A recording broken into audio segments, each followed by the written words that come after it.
Organizirano planiranje, kristalizacija žudnje u dijelove, 6. korak prema bogatstvu. Otkrili ste da sve ono što čovjek stvara ili stiče započinje u obliku žudnje. Na prvom dijelu njegova puta ta apstraktna žudnja preuzima konkretan oblik u radionici mašte, gdje se stvaraju i organiziraju planovi za njeno ostvarivanje. U drugom poglavlju upućeni ste na samom početku postupka pretvaranja žudnje u njezin materijalni oblik, prijeći 6 tačno određenih praktičnih koraka.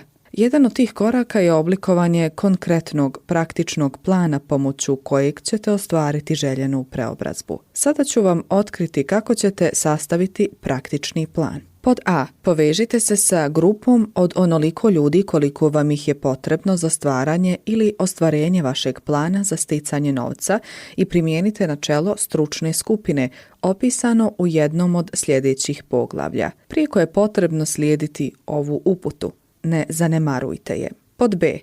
Prije nego što ustanovite svoju stručnu skupinu, ustanovite koje prednosti i koristi vi možete ponuditi članovima svoje grupe u zamjenu za njihovu saradnju.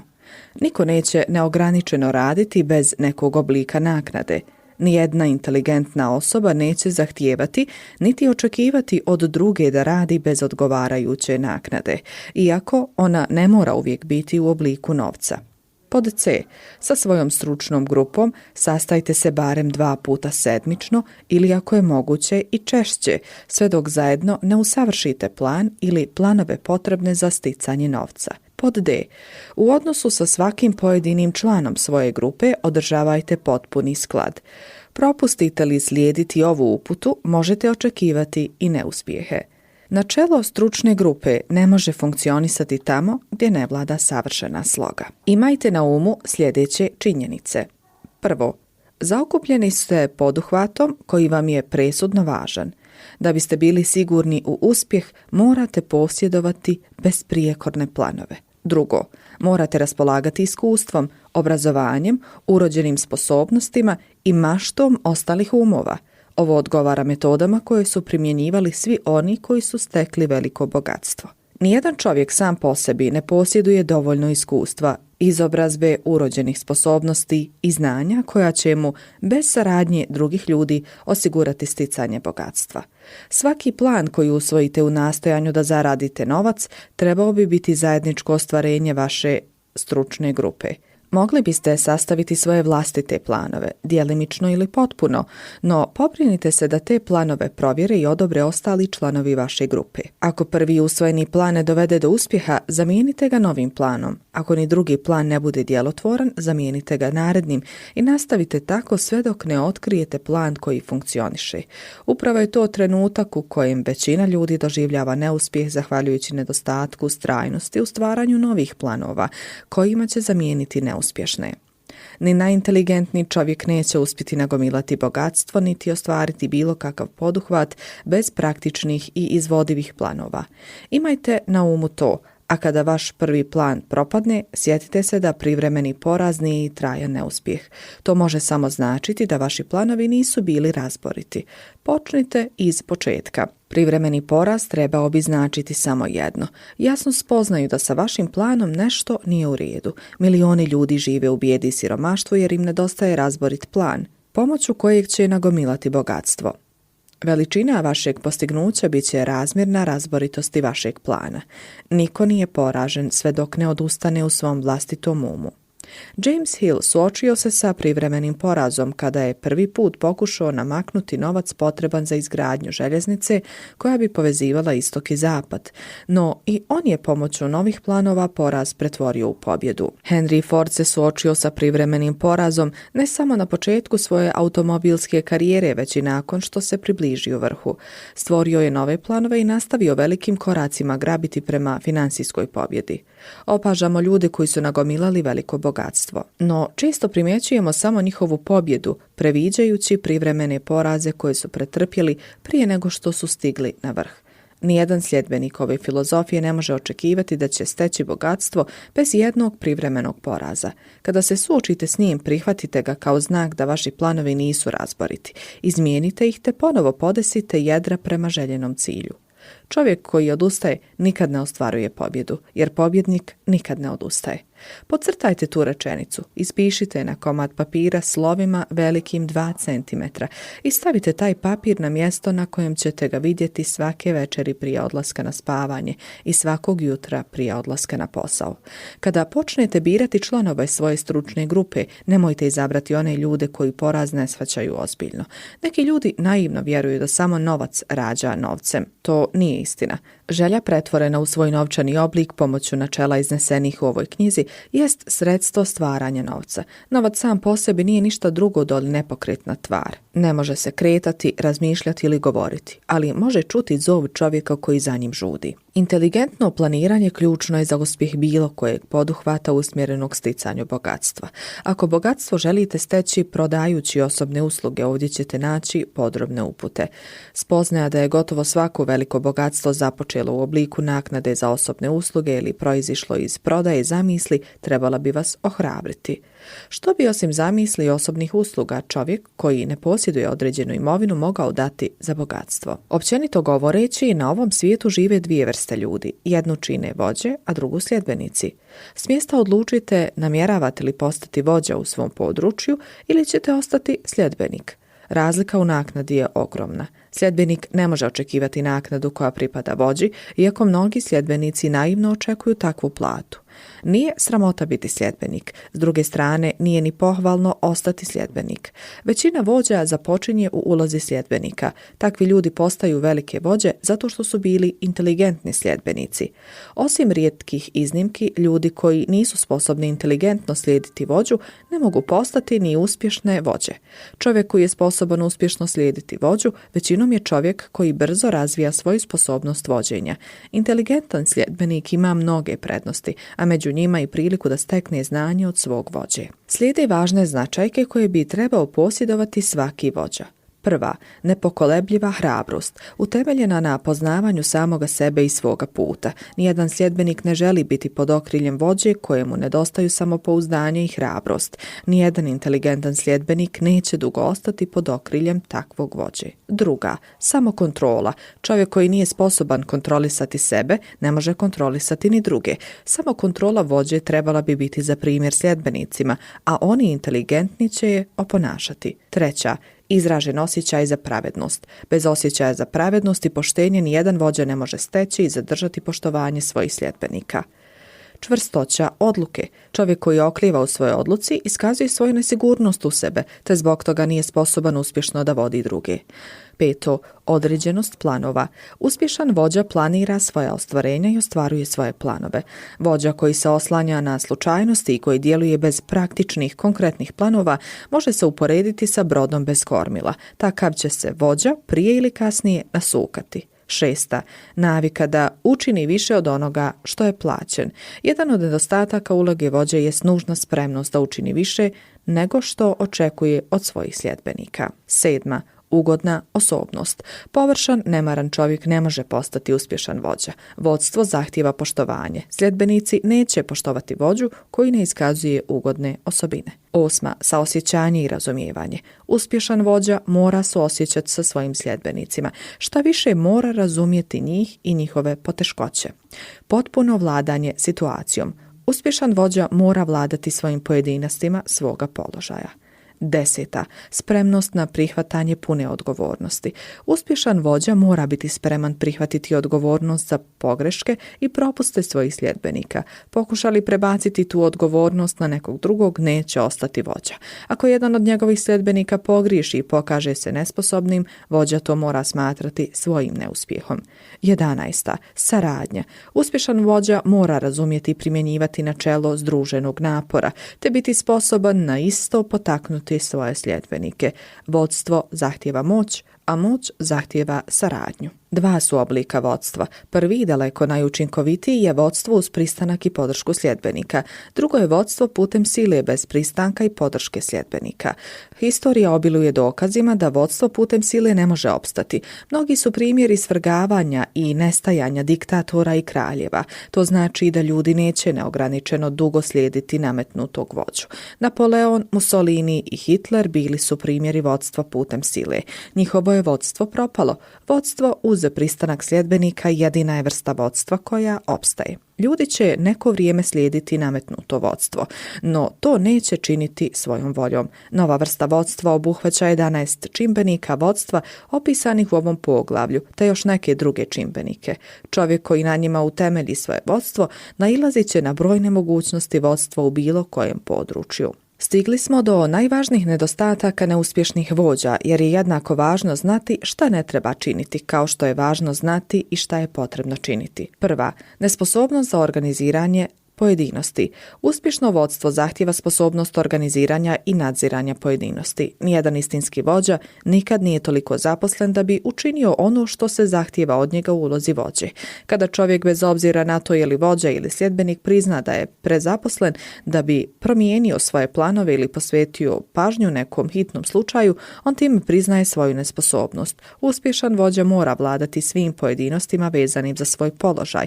To dakako znači da mora steći naviku prenošenja poslova sposobnim saradnicima.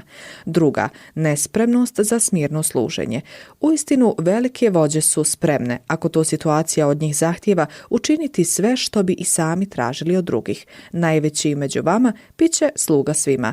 Istina je koju bi sve vođe trebale imati na umu i slijediti ih. Treća, očekivanje naknade za ono što znaju umjesto za ono što čine onim što znaju. Čovjek nije plaćen za ono što zna, plaćen je za ono što radi ili ono što druge potiče da rade. Četvrta, strah od suparništva. Vođa koji se plaši da bi jedan od njegovih sljedbenika mogao preuzeti njegov položaj, nedvosmisleno će prije ili poslije doživjeti ostvarenje tog straha. Sposoban vođa obučava zamjenike kojima će prema potrebi predati određene odgovornosti svog položaja. Vođa se samo na taj način može umnogostručiti i biti istodobno na više mjesta, te odjednom usmjeravati pozornost mnogim pitanjima. Vječna je istina da su ljudi bolje plaćeni za svoju sposobnost da potaknu drugi na djelovanje nego što su plaćeni za vlastite napore. Uspješan je vođa zahvaljujući svojoj upućenosti u posao i magnetizmu svoje osobnosti sposoban znatno povećati učinkovitost drugih te ih potaknuti da rade bolje nego što bi radili bez njegove pomoći. Peta, nedostatak mašte. Vođa bez mašte nije sposoban snaći se u neočekivanim situacijama i stvarati planove za uspješno vođenje sljedbenika. Šesta, sebičnost. Vođa koji prisvaja sve zasluge za rad svojih sljedbenika nedvojbeno će izazvati njihovu srdžbu. Uistinu veliki vođa ne prisvaja ni jednu zaslugu. On je zadovoljan kada opazi da se zasluge pripisuju njegovim sljedbenicima, jer zna da će većina ljudi za pohvalu i priznanje raditi marljivije nego što bi radili samo za novac. Sedma, naprasitost. Sljedbenici ne poštuju naprasitog vođu. Šta više, naprasitost u bilo kojem od svojih oblika slabi izdržljivost i životnu snagu svakoga kojoj se prepušta. Osma, lojalnost. Ova osobina možda se trebala naći na vrhu liste. Vođa koji nije odan svojoj dužnosti, svojim saradnicima, nadređenima i svojim podređenim ne može dugo ostati na vodećem položaju. Nelojalnost obezvređuje čovjeka i donosi mu zasluženi prezir. Nedostatak odanosti jedan je od najvažnijih uzroka neuspjeha na bilo kom području života. Deveta, naglašavanje autoriteta vodstva. Uspješan vođa vodi temeljem poticanja, a ne usađivanjem straha u srca sljedbenika. Vođa koji svoje sljedbenike nastoji zastrašiti svojim autoritetom ulazi u kategoriju vodstva putem sile. Ako je čovjek istinski vođa, neće imati potrebu isticati tu činjenicu osim svojim ponašanjem. I to svojim saosjećanjem, razumijevanjem, pravednošću i očitim dokazima da zna svoj posao. Deseta, naglašavanje naslova. Sposobnom vođi nije potreban naslov kojim će steći poštovanje svojih sljedbenika. Čovjek koji pretjerano ističe svoju titulu u pravilu ima malo ostaloga što bi mogao istaknuti. Vrata ureda istinskog vođe otvorena su svima koji žele ući, a u njegovom radnom prostoru nećete primijetiti formalnosti ili razmetanje. Ovo su neki od najčešćih uzroka neuspjeha na području vodstva. Bilo koja od navedenih grešaka dovoljno je da izazove neuspjeh. Ako težite vodstvu, pomno proučite taj popis i pobrinite se da ne posjedujete ni jednu od tih osobina. Prije nego završimo ovo poglavlje, pažljivo ću vam skrenuti na nekoliko plodnih područja na kojima je broj vođa sve manji i na kojima će nova vrsta vođe pronaći obilje mogućnosti. Prvo, potreba za novim vođama koju je što prije potrebno zadovoljiti najočitija je na području politike. Drugo, bankarstvo je u postupku reforme. Treće, industrija traži nove vođe. Da bi budući vođa na području industrije opstao, trebao bi se smatrati kvazi javnim dužnosnikom čija je dužnost upravljati tako da njegovo djelovanje neće izazivati poteškoće ni jednom pojedincu ili grupi pojedinaca. Četvrto, vjerski vođa budućnosti bit će prisiljen više pozornosti posvećivati svjetovnim potrebama svojih sljedbenika, rješenjima njihovih finansijskih i osobnih poteškoća, te manje pozornosti posvećivati mrtvoj prošlosti i još nerođenoj budućnosti. Peto, na području prava, medicine i obrazovanja novo će vodstvo u određenoj mjeri postati neophodno. Ovo posebno vrijedi za područje obrazovanja. Vođa na tom području u budućnosti mora pronaći načine i sredstva za poučavanje ljudi o tome kako primijeniti znanja koje primaju u školama. Više pažnje potrebno je posvetiti praksi, a manje teoriji. Šesto, nove vođe bit će potrebne i na području novinarstva. Ovo su samo neka područja na kojima se otvaraju mogućnosti novim vođama i novoj vrsti vodstva. Svijet se ubrzano mijenja, a posrednici promjena moraju se tim promjenama prilagoditi. Posrednici koje sam ovdje naveo više od ostalih određuju kretanja čovječanstva. Navedeni podaci rezultat su mnogih godina iskustva tokom kojih sam hiljadama muškaraca i žena pomogao uspješno unovčiti njihove usluge. Iskustvo dokazuje da sljedeći posrednici nude najizravniji i najučinkovitiji način povezivanja kupca i prodavača osobnih usluga. Prvo, uredi za zapošljavanje. Potrebno je oprezno odabrati najuglednije urede čija uprava za sobom ima zadovoljavajuće rezultate. Takvih je ureda prilično malo. Drugo, oglašavanje u novinama, oglasnicima, časopisima.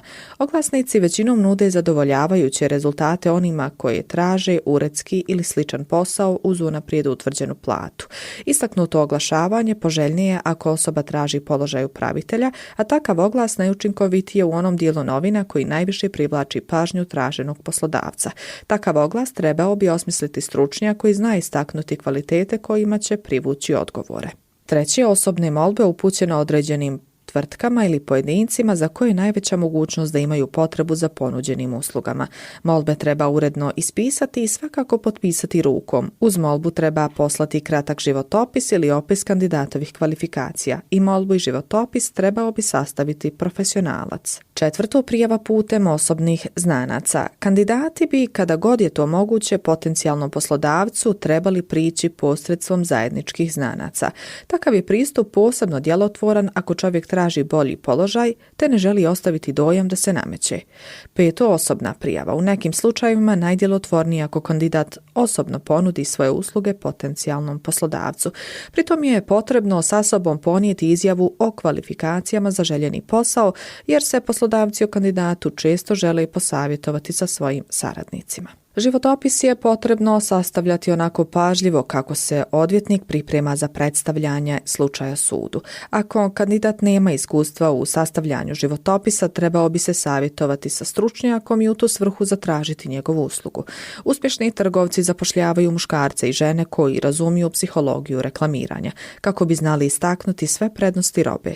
Čovjek koji prodaje svoje usluge trebao bi učiniti isto. Životopisom bi trebali biti obuhvaćeni sljedeći podaci.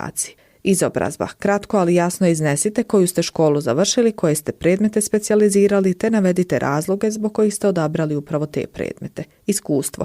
Ako imate iskustvo srodno poslu koji tražite, detaljno ga opišite te navedite imena i adrese bivših poslodavaca. Svakako iznesite i svako posebno iskustvo koje bi vam moglo dati prednost u borbi za željeno radno mjesto. Preporuke. Gotovo svaka tvrtka želi saznati sve o prošlim postignućima kandidata koji traže odgovoran posao. Životopisu priložite preliske preporuka bivših poslodavaca, profesora ili uglednih osoba čija se prosudba cijeni.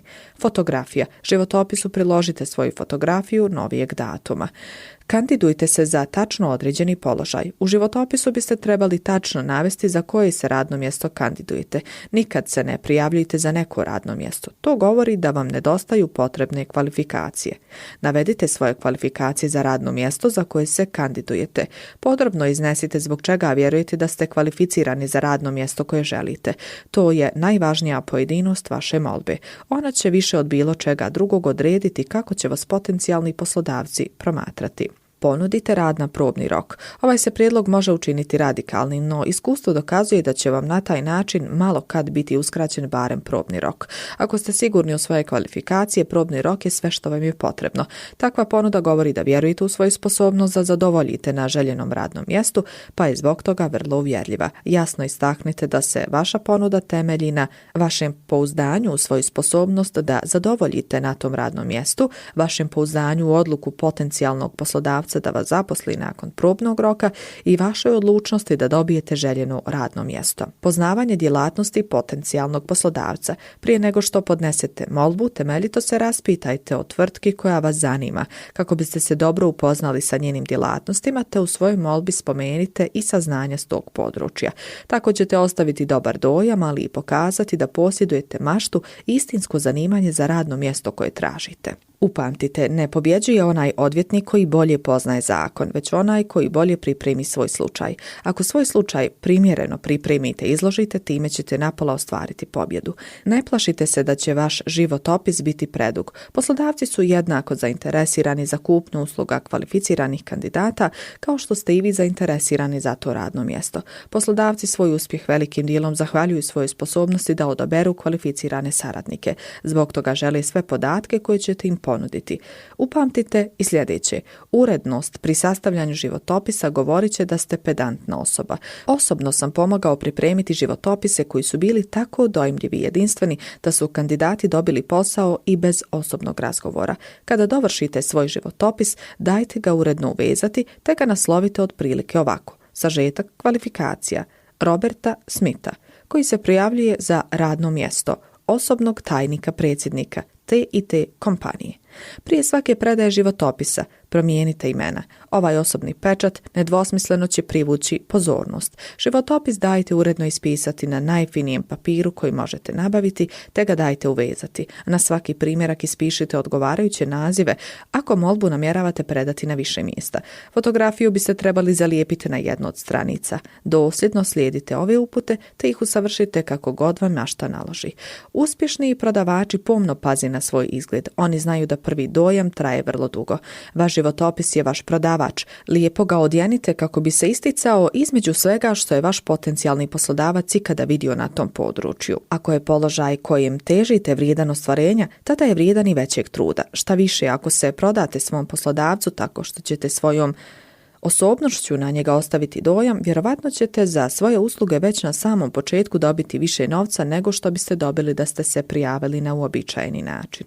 Ako tražite posao pomoću agencije za oglašavanje ili zapošljavanje, neka vaš agent upotrebi primjerke vašeg životopisa. Tako ćete biti u prednosti i kod agenta i kod potencijalnih poslodavaca. Svako uživa obavljati onaj posao koji mu najbolje odgovara. Slikar uživa raditi sa bojama, kipar voli raditi rukama, a pisac voli pisati. Oni s manje određenim nadarenostima skloniji su stanovitim područjima poduzetništva i industrije. Amerika nudi širok raspon zanimanja od obrađivanja zemlje, proizvodnje, marketinga i mnogo drugih stručnih zanimanja. Odlučite tačno kakvo radno mjesto želite kao prvo. Ako takvo radno mjesto ne postoji, možda biste ga mogli ustanoviti. Drugo, izaberite tvrtku ili pojedinca za kojeg želite raditi. Treće, proučite svog potencijalnog poslodavca, njegov način poslovanja, osoblje i mogućnosti za napredovanje. Četvrto, preispitujući samoga sebe, svoje nadarenosti i sposobnosti, otkrite šta možete ponuditi te isplanirajte načine i sredstva pružanja usluga i zamisli za koje vjerujete da ih možete uspješno ostvariti. Peto, zaboravite na radno mjesto, zaboravite na to postoji li slobodno mjesto, zaboravite uobičajeni postupak u stilu imate li posao za mene. Usredotočite se na ono što možete dati. Šesto, kad osmislite plan, pronađite iskusnog pisca koji će vam ga jezgrovito i podrobno sastaviti u pismenom obliku. Sedmo, izložite ga odgovarajućoj osobi koja posjeduje ovlasti i ostalo prepustite njoj. Svaka tvrtka traži čovjeka koji može dati nešto vrijedno, bez obzira na to jesu li to zamisli, usluge ili veze. U svakoj tvrtki ima mjesta za čovjeka koji posjeduje konkretan plan djelovanja koji joj može koristiti. Ovakav postupak može vam oduzeti nekoliko dana ili sedmica, no razlika u prihodu, napredovanju i sticanju priznanja uštedit će vam godine mukotrpnog rada za malu platu. Njegove su prednosti brojne, a najvažnija od njih je činjenica da će vam pri ostvarenju odabranog cilja uštediti od 1 do 5 godina. Svaka osoba koja započinje na sredini ljestvice uspjeha postigla je to promišljenim planiranjem. Novi način pružanja usluga, muškarci i žene koji pružaju svoje usluge, u budućnosti će morati prepoznati promjenu koja se dogodila na području odnosa poslodavca i zaposlenika. Odnos poslodavca i zaposlenika u budućnosti će biti slični partnerstvu i sastojaće se od poslodavca, zaposlenika i javnosti kojoj oboje služe. Taj novi način pružanja osobnih usluga naziva se novim iz mnogo razloga. Prije svega i poslodavac i zaposlenik budućnosti smatrat će se partnerima zaposlenicima, čiji će posao biti učinkovit i služiti javnosti. Nekad su se poslodavci i zaposlenici međusobno cjenkali, nastojeći jedan od drugog dobiti što više, ne uviđajući da se u konačnici zapravo cjenkaju na štetu treće strane, javnosti koje služe. Ljubaznost i usluga ključne su riječi današnjeg poslovanja i više vrijede za osobu koja pruža osobne usluge nego na poslodavca kojim služi, jer u konačnici i poslodavac i zaposlenik služe javnosti. Ne čini li to kako treba, svoj će propust platiti gubitkom mogućnosti služenja. Svi se sjećamo vremena kada je popisivač stanja plinskih brojila tako snažno lupao na vrata da smo se plašili da će ih polomiti. Kada ste mu otvorili vrata, nepozvan je ušao namrštena lica koje je jasno govorilo: zašto ste me do vraga pustili čekati? Sve se to promijenilo. Popisivač se danas ponaša uljudno i sa zadovoljstvom vam je na usluzi, gospodine. Prije nego što su tvrtke za distribuciju plina uvidjele da njihovi namrgođeni popisivači skupljaju negativne bodove koji nikad neće biti moguće izbrisati, pojavili su se ljubazni prodavači pećina ulje i obavili svoj posao. Tokom kriznih razdoblja nekoliko sam mjeseci proveo u rudarskom području Pensilvanije, proučavajući situaciju koja je zamalo uništila rudarsku industriju. Vlasnici rudnika i njihovi zaposlenici oštro su se cjenkali, dodajući cijenu tog cjenkanja cijeni ugljena. Sve dok na posljedku nisu otkrili da su tako omogućili sjajan posao proizvođačima pećina ulje i proizvođačima sirove nafte.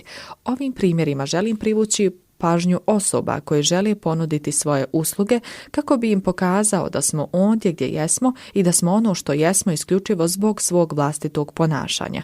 Ako postoji načelo uzroka i posljedice koje upravlja poduzetništvom, financijama i prijevozom, tada to isto načelo upravlja i pojedincima te određuje njihov ekonomski položaj. Načela trajnog uspjeha na području pružanja usluga detaljno su opisane. Niko ne može uspješno i trajno proučiti svoje usluge ako ne prouči, raščlani, shvati i primjeni ta načela.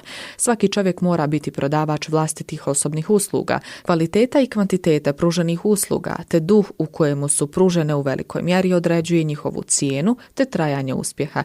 Da bi uspješno pružao osobne usluge, čovjek mora usvojiti i slijediti KKD formulu. Kvalitet plus kvantitet plus odgovarajući duh saradnje jednako savršeno pružanje usluge. Upamtite KKD formulu, ali nemojte ostati na tome. Primjenjujte je po navici. Raščlanimo spomenutu formulu kako bismo bili sigurni da tačno razumijemo njeno značenje. Kvaliteta usluge odnosi se na svaku pojedinost vezano za položaj, koja mora biti što djelotvornija, a vaš cilj uvijek mora biti još veća učinkovitost. Kvantitet usluga znači naviku pružanja cjelokupne usluge koju ste sposobni pružiti u cilju povećanja količine pružene usluge putem razvijanja vještina i iskustva. Naglasak je na riječi navika. Duh usluge znači naviku ugodnog, ljubaznog ponašanja kojim ćete saradnike potaknuti na saradnju. Odgovarajuća kvaliteta i kvantiteta usluge nisu dovoljne za trajan opstanak na području pružanja osobnih usluga. Način ili duh u kojem pružate uslugu znatno utiče i na cijenu koju ćete ostvariti te na trajanje vašeg posla. Andrew Carnegie je to osobno naglašavao opisujući čimbenike koji vode uspjeh u pružanju osobnih usluga. Neprestano je naglašavao nužnost primjerenog ponašanja. Naglašavao je da nećete zadržati ni jednog čovjeka bez obzira na kvantitetu i kvalitetu njegova rada, ukoliko ne radi u duhu sklada. Gospodin Carnegie je od svojih zaposlenika izričito zahtijevao ljubaznost. Da bi to kazao kako visoko vrednuje tu značajku, mnogim ljudima koji su se prilagodili njegovim mjerilima pomogao je steći veliko bogatstvo. Oni koji se nisu prilagodili morali su osloboditi mjesto drugima. Naglašavam važnost ugodne osobnosti zbog toga što je to značajka koja čovjeku omogućuje omogućava da pruži uslugu u odgovarajućem duhu. Ako čovjek posjeduje ugodnu osobnost i pruža uslugu u duhu sklada, te značajke često nadoknađuju nedostatke i kvalitete i kvantitete njegove usluge. Ugodna osobnost, međutim, ničime ne može biti nadomještena. Osoba čiji prihodi se temelje isključivo na prodaji osobnih usluga nije ništa manji trgovac od osobe koja prodaje robu, a može se dodati da je takva osoba podvrgnuta istim pravilima ponašanja kao i prodavač koji prodaje robu. Naglašavam to zbog toga što većina ljudi koji žive od prodaje osobnih usluga griješe kad misle da su izuzeti od pravila ponašanja i odgovornosti kojima su podvrgnuti trgovci robom. Vrijeme uzimanja je prošlo, zamijenilo ga je vrijeme davanja. Stvarna kapitalna vrijednost vašeg mozga može biti određena prihodom koji ostvarujete pružajući svoje usluge. Prilično tačnu procjenu vrijednosti svojih usluga možete izvesti tako što ćete svoj godišnji prihod pomnožiti sa 16 i 2/3. Budući da je razborito pretpostaviti da vaš godišnji prihod predstavlja 6% vaše kapitalne vrijednosti, novac čini 6% godišnje. Novac nije ništa vrijedniji od vašeg mozga, čisto vrijedi mnogo manje. Sposoban mozak uspješno unovčen predstavlja mnogo poželjniji oblik kapitala od onog koji je potreban za prodaju roba, jer je mozak oblik kapitala koji ne može biti trajno obezvrijeđen krizama, ne može biti ukraden niti potrošen. Šta više, novac koji je prijeko potreban za vođenje posla vrijedi koliko i pješčana dina, ako uz njega ne ide i djelotvoran mozak. Najveću životnu tragediju doživljavaju muškarci i žene koji se svojski trude i doživljavaju neuspjeh. Ta se tragedija događa golemoj većini neuspješnih ljudi u usporedbi sa nekolicinom onih koji ostvaruju uspjeh. Osobno sam imao čast proučiti nekoliko hiljada muškaraca i žena od kojih se 98% smatra neuspješnima. Tim istraživanjem otkrio sam 31 najvažniji uzrok neuspjeha te 13 najvažnijih načela pomoću kojih ljudi ostvaruju bogatstvo. U ovom ću poglavlju opisati 31 najvažniji uzrok neuspjeha. Čitajući ih, razmišljajte koliko se svaki od njih odnosi na vas, ne bili ste otkrili koliko i stoji na vašem putu do uspjeha.